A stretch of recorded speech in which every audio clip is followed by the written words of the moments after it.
This quick guide will teach you how to order a new Chase replacement debit card directly in the app.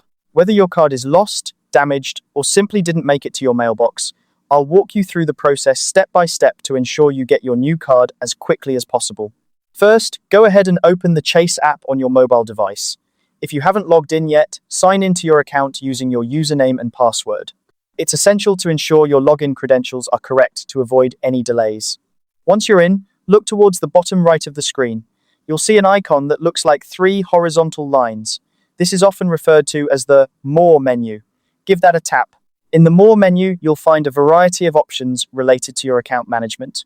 What you're looking for is the Replace Cards option. This is where you can request a new debit card. Selecting this option will take you to a screen where you'll need to specify the reason for your replacement. You might choose from options like lost, damaged, or not received. This step is crucial because it helps Chase understand the nature of your request and ensures that the process is handled properly. Once you've selected the reason for your replacement, tap Next. This will bring you to a screen where you can review your mailing address and shipping method. It's very important to double-check that your address is up to date. If your address has changed, make sure to update it before proceeding. This step prevents any mishaps with the delivery of your new card. After confirming your mailing details, tap Next again to finalize your request. This action submits your order for the replacement card.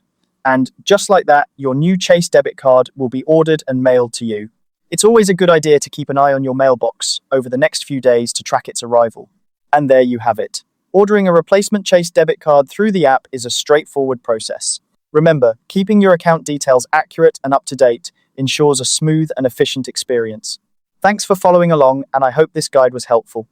If you have any further questions or need additional assistance, don't hesitate to reach out to Chase customer service directly through the app. They're always there to help,